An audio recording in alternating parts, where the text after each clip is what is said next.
Going to introduce Omayma.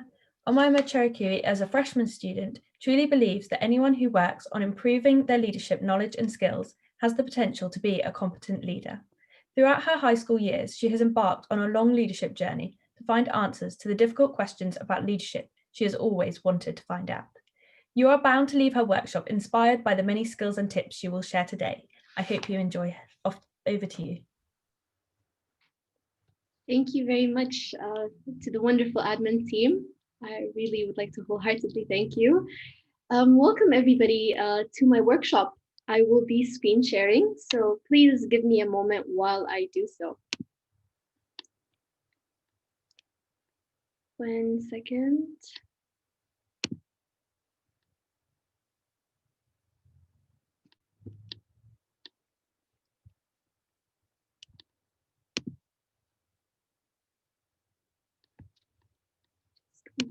I had it open, but I guess this happens sometimes. Just going to open the PowerPoint.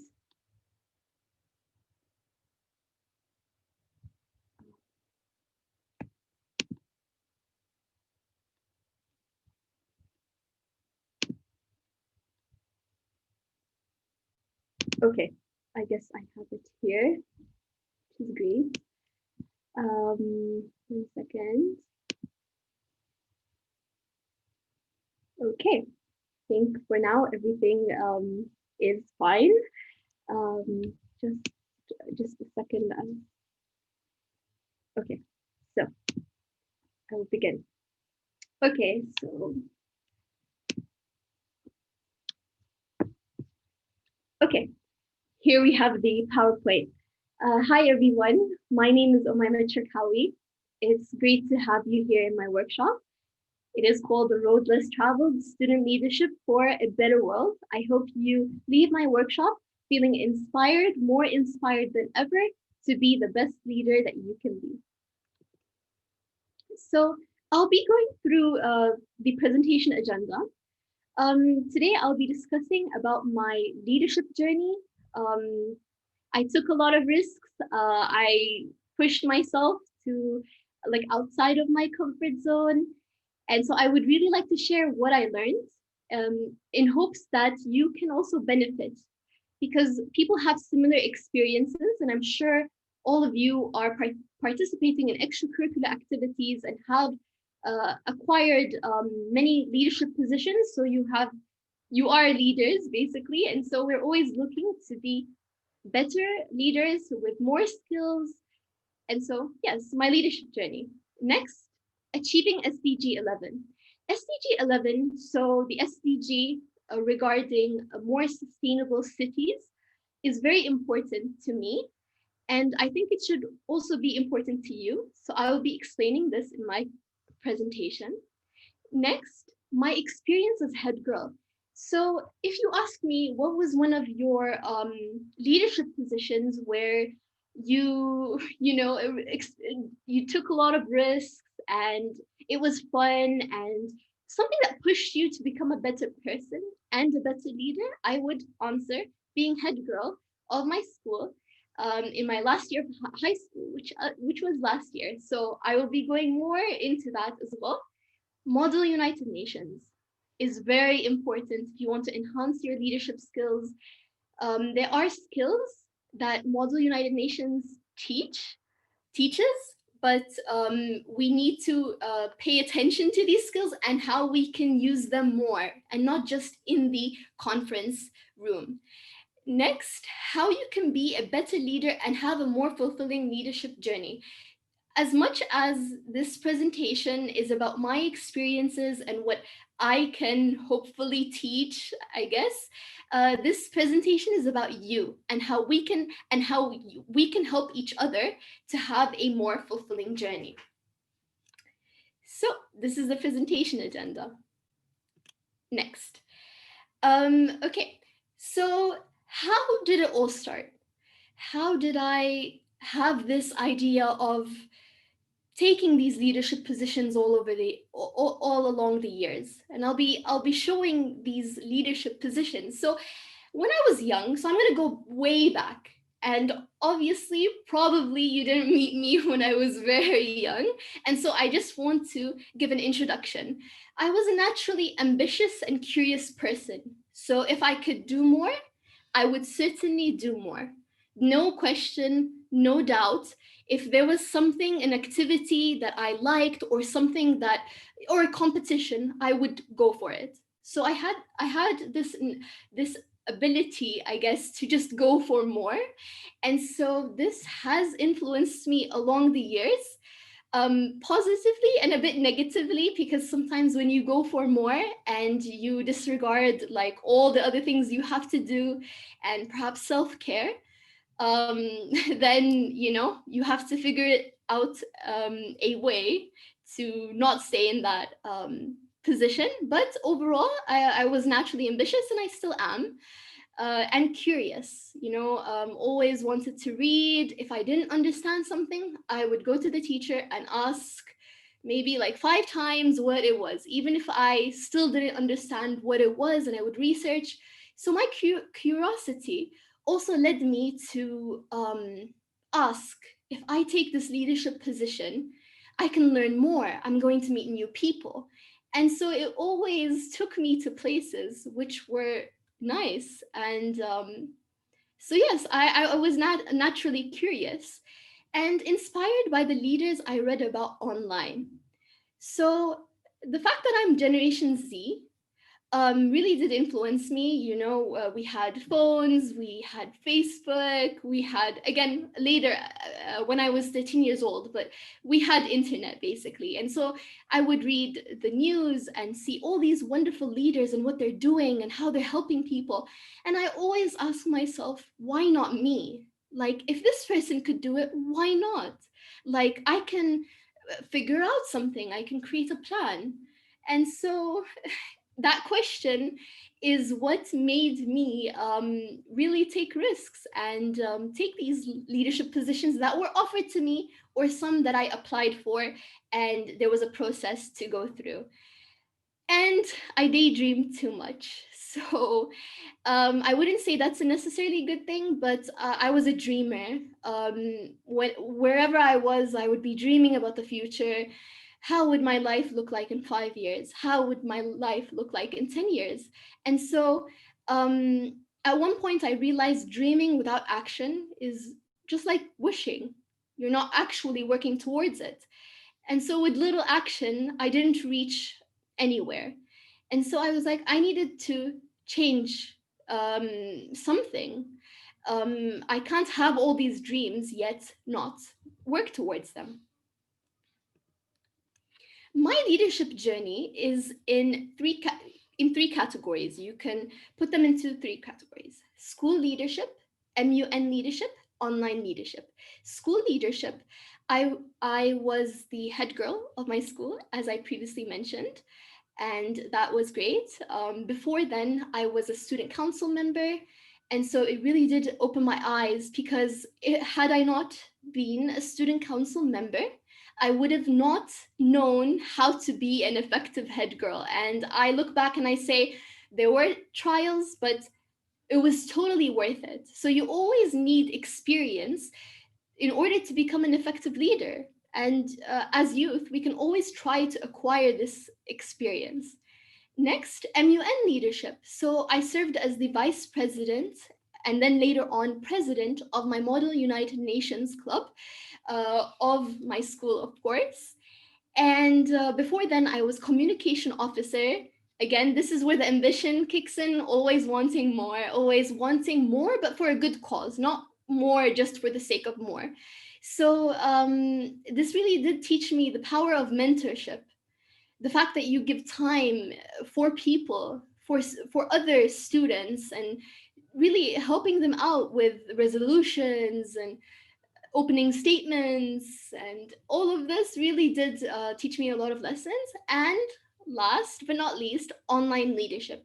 Now you might ask yourself, what do you mean by online leadership? Is there such a thing? Well, now with the growing amount of online initiatives, I believe online leadership is very important, because, for example, many initiatives have big teams, and you need someone to guide people, someone to bring people together for a common goal and purpose. So although you might not have leadership opportunities in your school or in your community, you can always turn to the internet because there's a lot of opportunities. And so I, over the years, have used them, and it was great. So, I mean, there are multiple online leadership opportunities. I mean, whether that be in terms of writing, helping writers, or being a part of MUN Impact, which is a great experience, and having some leadership roles at some points. So that is great. Okay, so moving on. Now, you might have wondered, why did I call my workshop The Road Less Traveled By: Student Leadership for a Better World? Now, I actually was inspired by a poem called The Road Less Taken. And I would really advise you to read that poem and really understand the meaning of each single word. And as a lover of literature, I cannot, stop like talking about how, the poet used different poetic techniques. To summarize briefly, in the end, the person that he is talking about himself takes the road less taken, and he says, the poet, and that has made all the difference. Now, the road less taken for each one of us will be different.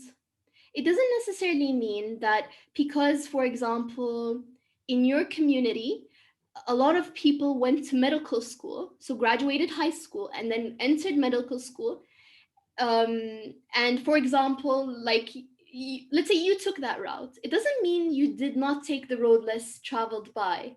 Or maybe there are only a little amount of people who have embarked on certain initiatives. It does not mean that the road, like it is the road less traveled by. The road less traveled by is your own journey. You have a unique journey, each one of us.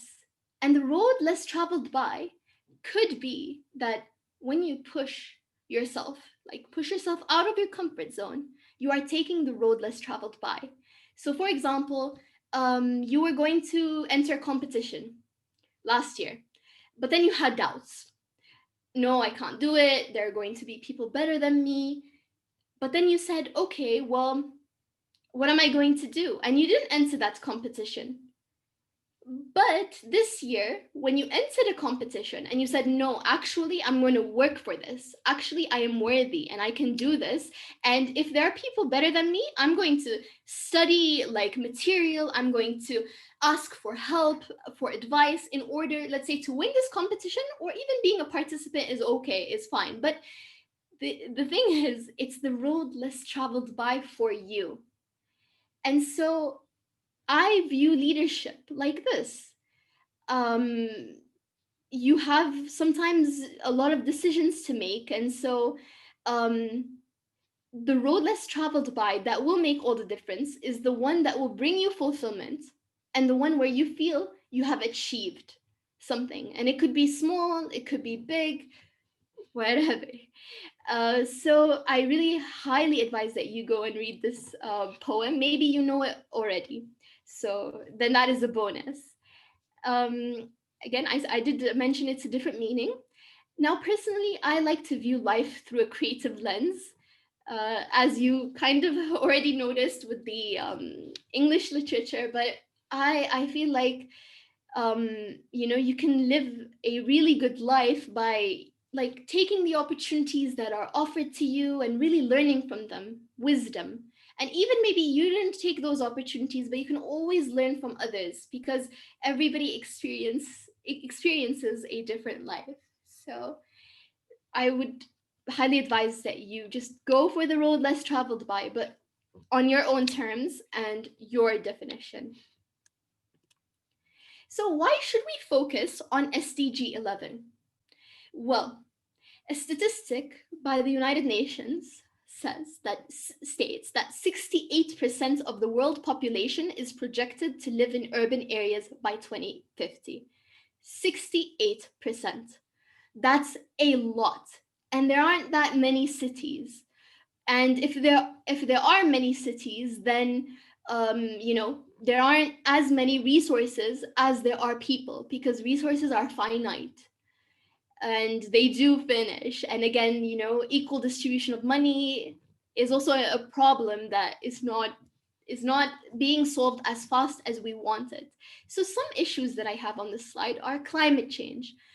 um, the world is slowly being destroyed, and we need to care about climate change and help stop it. Unemployment, a lot of people um, unemployed in different areas of the world, and so with 68% of the world population, that would be a lot. Congestion, too many cars, too many transportation vehicles is not the best for the environment and for the people. Education, we need better education, quality education for all, so that we can all create a future that we want, as well as housing. There are homeless people, unfortunately, and housing infrastructure isn't always stable. And when natural disasters happen, that is also bad. So we should really care about SDG 11. Okay, so there's a little activity here. Um, it is regarding, of course, SDG 11. Now, SDG 11, if SDG 11 is achieved at a quick rate, then the other SDGs can also be achieved. Because just take, for example, quality education. If you have stronger cities, more sustainable cities, safe cities, resilient cities, then you can make sure that everyone has a high quality of education regardless of their socioeconomic background. So that is an example of if we achieve SDG 11, how we can achieve other SDGs directly or indirectly. So, goal 10. Now, I'd like to emphasize on goal 10, reduced inequality. Now, if we have sustainable cities, how do we know we have sustainable cities? One factor is reduced inequality. So, you have a lot of people, but if there are poor people and extremely rich people, or for example, some races and ethnicities of people, they're treated differently in a bad way, of course. And even if it is like favoritism, that is also bad, because again, inequality. We all, need to have, equal rights, equal human rights. And so that's one of the factors that will show that we have better cities, more sustainable cities. And for this activity, if you could write in the chat, you could pick one SDG from the list and briefly explain the effect of achieving SDG 11 on that SDG you have chosen, then that would be great. So again, if we achieve SDG 11, this can directly and indirectly impact the other SDGs. So I would really like to know your thoughts. If you could write, for example, just one sentence on how, if we achieve SDG 11, the other SDGs could be achieved, but choose one of the other SDGs. So that could be goal 1, goal 8, goal 13, any of the SDGs that are there. And I would greatly appreciate your you being active. So I'm just trying to see where the chat feature is so that I can see your responses. 1 second. Okay, so I think I'm share screening. So 1 second. I'm just trying to see where the so admin team, could you help me, because I cannot find the chat feature right now. I can only see my presentation and then the people on the right, like their names. Are you on a laptop or on a computer? Laptop. It should be beside participants. There's security, participants, and then chat.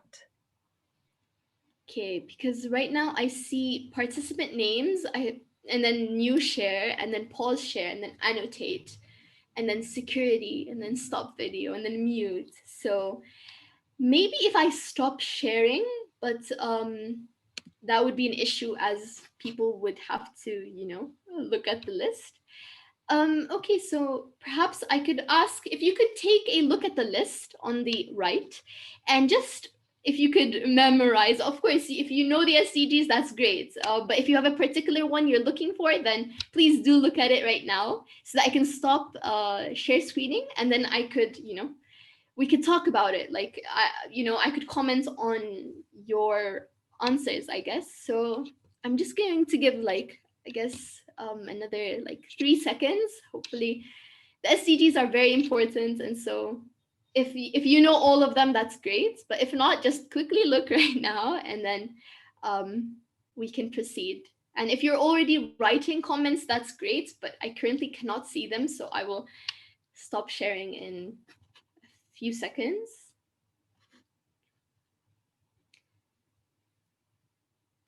Sorry about this Zoom. Okay, I guess I will stop share screening and then hopefully see your responses. Okay, so we have some responses here. Wow. Okay, thank you, Mr. Newman. Much appreciated, really. Thank you. Oh, wow, we have a lot of responses. Oh, I've been missing all of these responses, sorry. But that's because of, I guess, technical difficulties. Okay, so it would be great to explain. Okay, so let's just go over a few. So Priyal, hi Priyal. So goal number 13, climate action. Yes, sure. I mean, when you have like better cities, you try to make them greener. So you try to have solid, let's say, environmental laws, which is a way. So thank you, Priyal. So SDG 3 can be achieved along with SDG for sustainable communities as if this is by Mohammed Faizan, as if an urban area is developed, so does the health facilities for the people. More people could have access to health facilities regarding them to their own well-being as well. Totally true. Um, healthcare is a big issue in some countries, and it's still being debated. Should we have private healthcare, like making prices extremely high, not offering insurance? So in a sustainable city, this would be completely different. Okay, so Anwarul, sorry if I'm mispronouncing any names. I've picked the SDG 15, which has internet connection for achieving the goal of sustainable cities and communities. Yes, for sure. SDG 15 it is. Maria, if we succeed on achieving SDG 11, SDG 6, which refers to clean water and sanitation, would advance since we need to have clean water in order to have sustainable cities.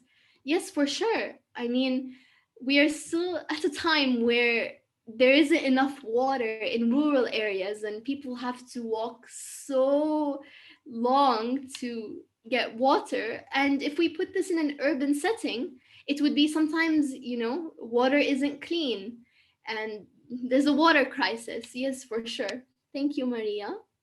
Ariana, by achieving SDG 11, this will directly impact SDG 5 as societies are made more inclusive and genders will be treated equally. Yes, exactly. Gender equality is very important. Um, you don't want to live in a city where women are not treated well and don't have equal opportunities. Yes, 21st century, 2020, we don't need that. Sustainable cities means less pollution and carbon dioxide emissions, which would help achieve SDG 13. Yes, for sure. Thank you. Agrima, if cities are sustainable, it means that overconsumption and overproduction would be greatly reduced, thereby helping SDG 12. For sure. We really do need to tackle this issue of overconsumption and overproduction. Thank you very much. Ryan, with SDG 11, we will be able to accomplish the SDG 7 for sure. Jaslyn, um, in my opinion, achievement of SDG 11 can help in achieving goal 13. These answers are great. Honestly, so many. Thank you so much. Due to time constraints, I will have to move on with my presentation, but thank you so much for your responses.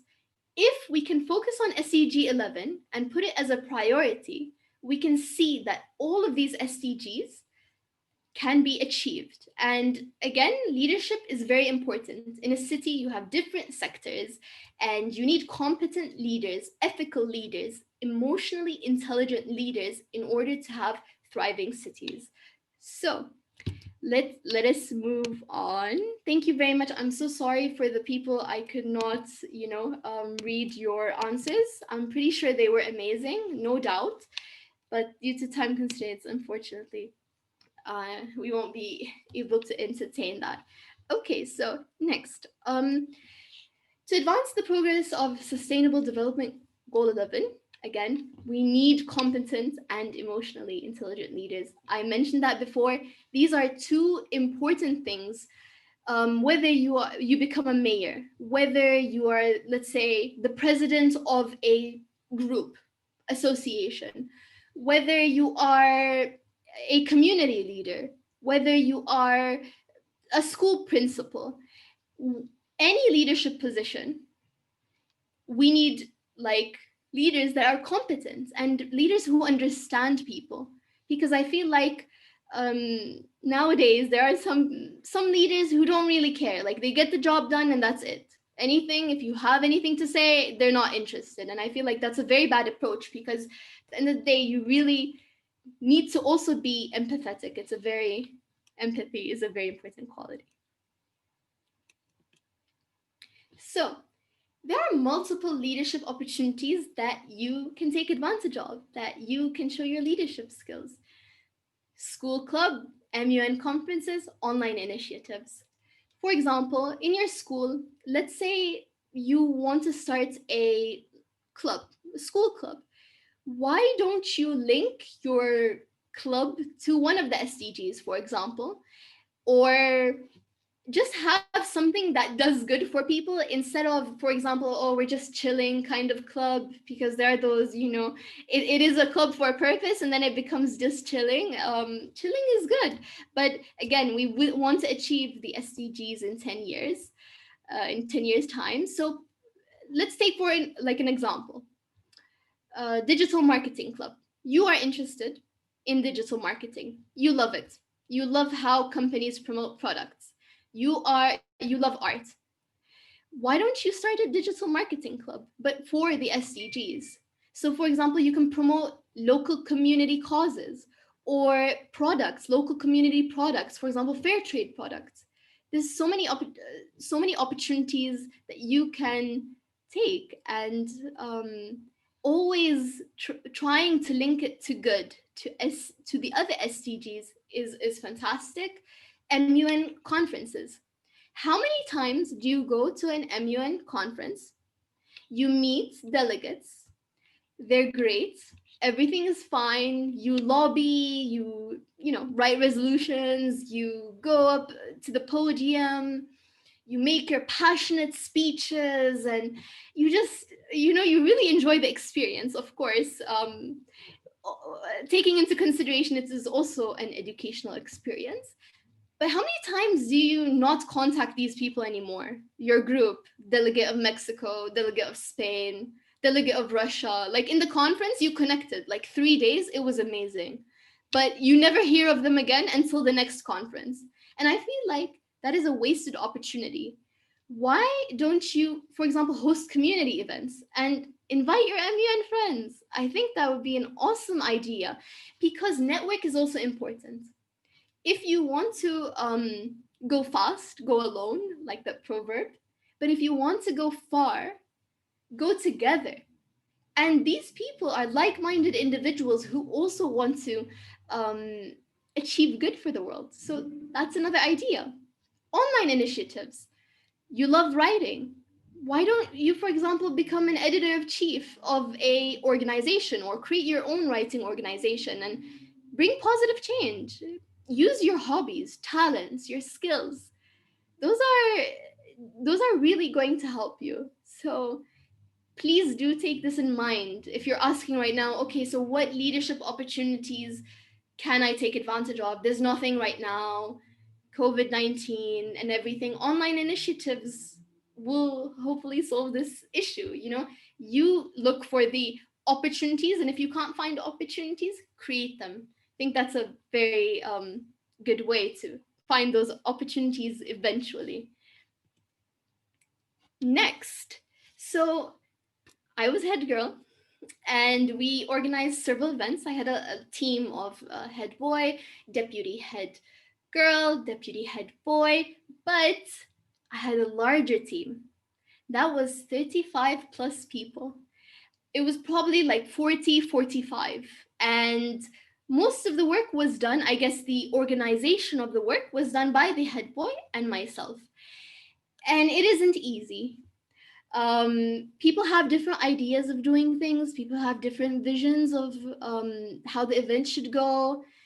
So yeah, it wasn't easy, but we organized great events. There were some obstacles around the way. I don't want to say it was amazing, but it was an amazing learning experience. And I think that's how you should approach leadership opportunities. It isn't about it being perfect or it being like, oh my God, it was like super great. It can be super great if you take it as a learning experience. So we organized International Chocolate Day, we organized World Animal Day, Teachers Day, International Women's Day, Martin Luther King Jr. Day. It was a initiative by me. I was like, we really need to do this event. Martin Luther King Jr., such an amazing example of a leader. Peace, love, unity, community, all these really wonderful values. International Language Day, again, sorry, Martin Luther King Jr. Day is mentioned twice. I think that because I like him so much as a leader, I put that twice unintentionally. Sorry about that. But that shows you my enthusiasm. So many events, and just, something I guess you can take from this is that this is how we planned our events. We set up a weekly meeting. So every week we had a meeting, and sometimes we had exams, sometimes there were other school events, but it was important that it is important that you have most of the people there of the committee, and we tried to motivate people, but most of them were motivated, so that was great. Agree on an agenda. This is important. The whole team needs to agree on what will be done. Please don't go into details. Don't go into details in the meetings, because how many times we spent an hour just on a specific detail, like, should we have this game? No, somebody would say, no, I don't like that game. I played it last year. Or no, people are not going to like that. Or no, it's amazing, but we need to have this and that. Do not discuss details in the general meetings. Just discuss what you will be doing, okay? Like, okay, game. What game? We can discuss later. Form groups according to people's talents and skills. So you would ask, okay, so who wants to be part of the art group, designing the posters? Who wants to be, let's say, doing the logistics of the event?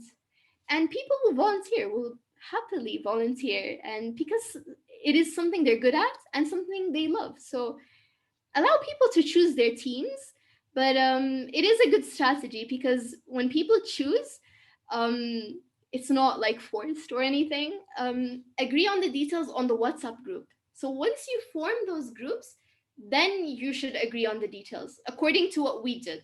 You can be flexible, but this is just my advice. The details should be between the small groups. So the art group will design the posters, and so they will choose the colors, they will choose the specific designs, or where it will be put in the school. Details when there's 40 people, like, is not advisable. And I hope you take my advice, and always have members on standby. Some people say, okay, I'm going to do it. I promise I'm going to do it, but they don't do it. And I guess it's fine. I mean, it's not always fine because the person made a commitment, but you have other members on standby. I remember we had like events, and for some of them, um, we either forgot to bring like certain cutlery, or somebody said they were going to bring it and they didn't. And we had a couple of people who volunteered, and they always volunteered to help, which is great. Always have members on standby or a contingency plan that has, okay, who will be there when we are in an emergency, when something is cancelled and we need to do something else. Who will be there? You need to form that group and check for changes in the school's plan. I put that in bold because I learned a lot from that. Especially my school, it used to change all the time. We had an event planned with them, and then no, actually, we need to do these certain presentations. No, actually, and they would say it, I guess, 3 days before our event or two, and sometimes it's really hard to just either postpone it because we have everything planned, or there are other scenarios. So please make sure you check for changes in school's plan, and that you have things in writing, so that both, for example, your principal, the school's leadership, and your team also know exactly what will be happening, and if there are changes, that everybody remembers there are those certain changes. Any change can really impact your event. So please do keep this in mind when you are planning for events. This was my personal experience, but you can also learn from it, and you will certainly have different experiences. Okay, 1 second. Okay, another tip would be exemplify the value of think global, act local. A lot of people, they want to start big. I want to impact 50 countries. I want to impact 90 countries. I want everybody to know my name as a leader, or I want everybody to know my organization. But that's not always realistic, number one, and everything like needs time. Most things need time, need careful thought, need a plan. So when you think global, so you say, okay, I want to be known worldwide, not known worldwide, but I want my organization to help 90 countries or have representatives from 90 countries. Think global, but act local. So start with your community. If there are areas of your community that are not being impacted by the good work that you do, go to them and make sure, for example, the businesses, your local businesses, are benefiting from your practices. Different ages, different, people of different ages. Make sure that you act local, and then start, implementing global, but at the same time you're thinking global. So for example, like MUN Impact is a great example. So we have representatives from different countries, but they all act local. They try to we try to have implement the SDGs in our community. And so we have people from different countries all doing that, and then together it becomes global. Now, you can easily make your organization or initiative global through the internet. But again, there's strategies, there's different ways, marketing, logistics involved. But always make sure that you act local first. And then when everything is together, eventually you will see the results globally. So please do keep that in mind, because in any initiative, if people in your community are not benefiting, then you must ask yourself, what exactly are you doing? Because, these are your neighbors. These are, people from your school. You see these people usually every day. So, and sometimes they need help in certain things, the conditions, let's say there's an economic crisis, or, certain situations. So always think global, that eventually you will combine your community with, let's say, another city's community, and then the other city's community in your country, and then hopefully you will have a global network. So slowly, but like acting locally first.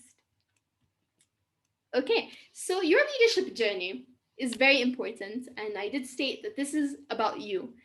I want you to leave this, you know, workshop very inspired and ready to be a better leader. Ikigai. Ikigai is a Japanese concept meaning a reason for being. It's a very important concept. And so I will go over it right now. It might seem a bit confusing. Maybe you already saw this, maybe you understand it, but let's just go over it, okay? So, in order to be the best leader you can be, you need to reach a state of ikigai, okay? So, okay, for example, just right now, so what you love.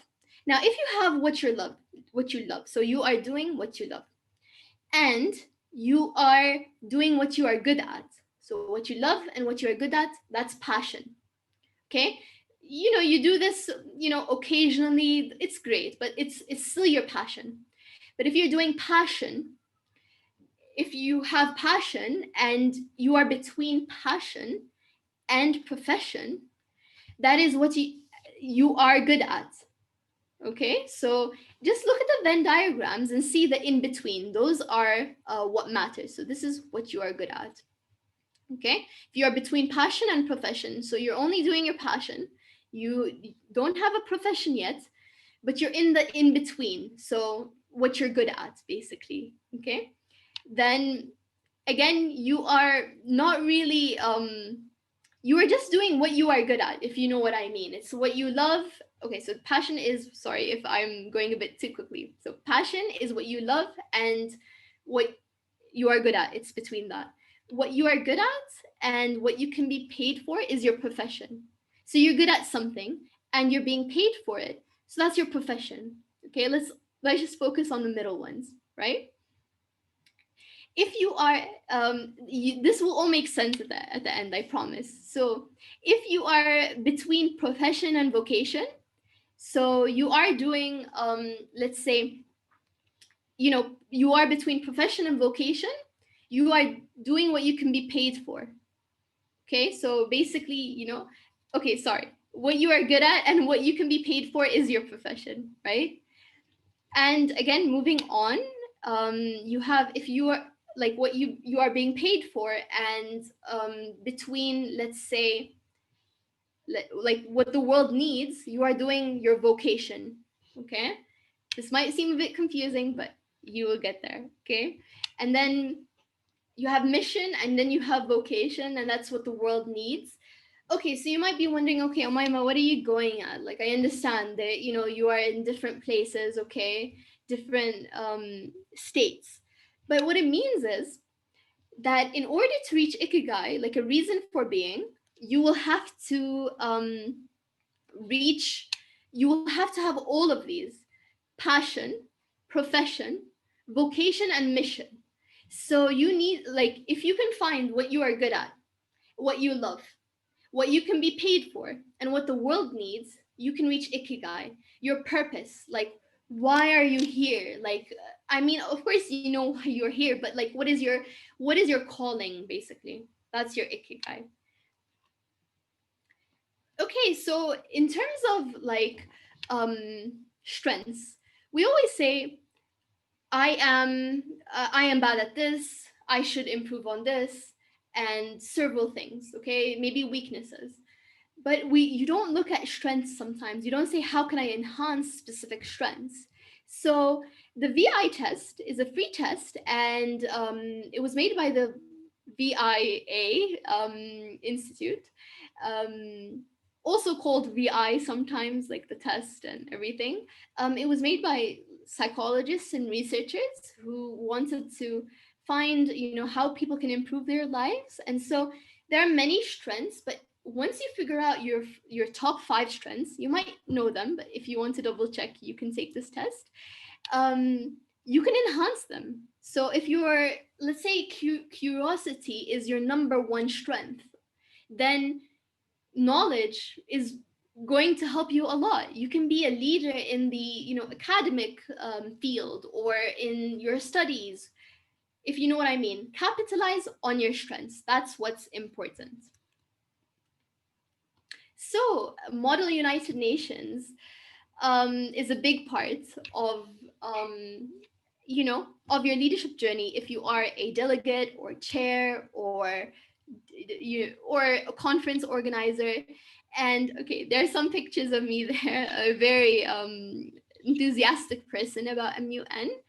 And there are skills that MUN can teach you: creativity, communication, critical thinking. Creativity, you use it to find solutions to difficult problems. There's something in a resolution um, that is being talked about. You're not sure, you didn't hear about it before, but you have an idea and you have certain skills that will help you, creativity and other skills.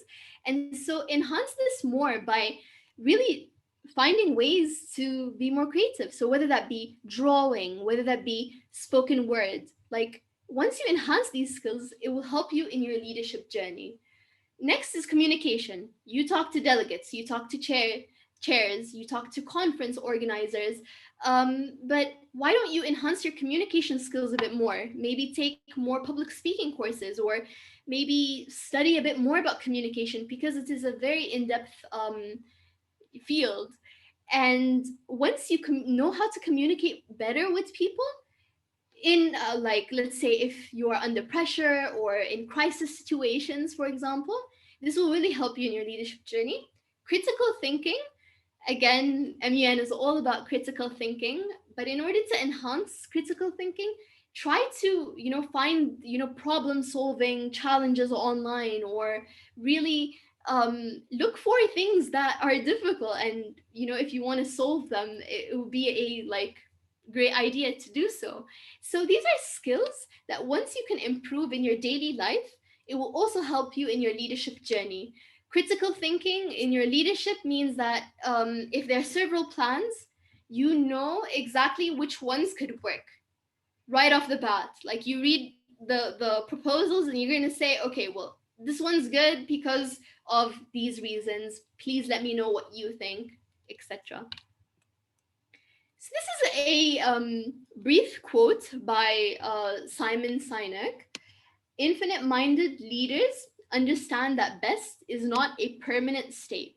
Instead, they strive to be better. Better suggests a journey of constant improvement and makes us feel like we are being invited to contribute our talents and energies to make progress in that journey. So, there are two types of mindsets, according to Simon Sinek: infinite and finite. Finite, for example, you can have finite goals. So I want to be, let's say, I want to be in this play, and I want that certain role. That's a finite goal. Once you get that role, that's it. You got it, right? But an infinite goal is when, for example, you say, it's like a life goal thing, if you know what I mean. So just to be a bit more clear, when you say you want to be the best, I want to be the best in class, I want to be the best person in art in my community, then you are limiting yourself, because once you reach best according to like what that is for you, that's it. You are the best, or what people say. She's the best artist, or he's the best sports player. But when you say better, that means you're always constantly striving to enhance your skills. I want to be better is not I want to be the best. I want to be the best is limited, while better, you can keep doing that. Even when you are 55 years old, you can keep striving for better enhancement of yourself, of your leadership skills. So that's a quote to keep in mind. 1 second. So I know we don't have a lot of time, but if we could entertain like maybe two or three questions, or one, that would be great, if that's possible. Yeah, I'll thank stop you. share. And here we have some questions. Okay, it's from Defne Turkey. I believe most people want to be leaders but are too scared or timid. How do you think they can gain motivation and self-confidence? So motivation and self-confidence. Good topic. The thing is, you need to believe in yourself first of all and say, I can do this. And even if you have to repeat it a lot of times, keep repeating it, because a lot of people have been doing great things. Again, like I used to say, why not me? if you ask that question, why not me? And try to just, enhance your skills, work on yourself, set daily goals, set weekly goals, monthly, yearly, whatever you wish. But you need to have that mindset. You need to be willing to embark on this journey. And you don't need to leadership doesn't have a rank. You don't need to be president of an association to be a leader. You can be a leader by being a good follower. So if you are doing great things as a team, then you are being a good leader, because you are being a good leader of yourself and of your work. So start with your group and then turn to, let's say, different leadership positions. I would highly advise that you do that for, motivation and self-confidence. And motivation, why not me? And just try to work on that skill of being a bit more ambitious. I think ambition is a good thing to have, so I would recommend that. Yeah. Also, we have another question from Ariana, Canada. Have you ever experienced burnout throughout your career in leadership and your ambition? That's a great question because I am going to be as honest as possible. I have experienced like burnout so many times due to my ambition and thinking, okay, I can do this and I can do that. Okay, you know what I mean? I'm not just an okay person, like whatever you give me, I'm okay. But I oversaw some things. I didn't really, I disregarded some things. And so I experienced burnout and unfortunately, I had to tell myself, Omayma, you can do 3 things, okay? 3 things this week, okay? 3 big things. Don't go for 6, for 7. Just keep it small. So I would advise that you try to keep your goals not as high, but something manageable. And everybody is different. So we have questions coming. Amrul from Bangladesh says, in this pandemic, many people are trying indoors, which is affecting mental health and unable to engage in a physical work. How do you suggest to practice leadership in school and workforce while staying indoor due to pandemic lockdown? Nice question. Thank you for asking that. So I believe that organizations, businesses, including schools, need to play an active role in trying to give opportunities to the people, because I feel like at times in my life I wanted to be productive, but school sometimes didn't help me, my environment didn't help me. So environment as in, let's say, the organizations I was working for, like as a volunteer and everything. But if there's a supportive organization, then you will feel that passion to do more, even like indoors. So I feel like even businesses have a large role in the motivation of their volunteers or their workers and or staff, basically. So it's sometimes the parts of the business as well, but you just try to keep that motivation, like you are doing this for to feel satisfied, for fulfillment, to help the world. We need people who, despite circumstances, they see them as possibilities. I highly recommend that. So I think we can entertain one or two. From Sahara, it says every people, of course, ever down because of they expected too much about something. Is expecting too much is wrong? Well, expecting too much, what can I say about that? It's a difficult question because there are some people who are like perfectionists or always want to achieve excellence from themselves and from others. And I feel like that's not always realistic. So just try your best. Whatever your best is, just try it. If it's too much, then at one point you will realize it. No, this is too much. This is affecting me. I'm not doing the work as I should. I should probably ask someone for help. So just try your best, and if your best is too much, then change your best. Your best should be different, but the quality should stay the same, in my opinion, of the work. We would love to entertain more questions, but due to time constraints, we Yes. need to come to conclusions. For Uh, sure. Thank you very much for your presentation. It was very inspiring. No problem. I hope Thank you very everybody much. is a bit more inspired and work towards the SDGs. Keep the SDG 11 in mind because it can achieve so many other SDGs. And again, if your leadership journey is fulfilling and if it is really helping people, I think that's a really good combination. Thank you.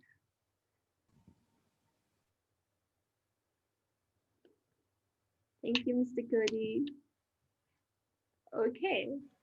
That was great, Omayma. Thank you so much. Unfortunately, we need to shut down this meeting and move on to the next one. Take care, everyone. Take care. Thank you so much. Thank you, everybody.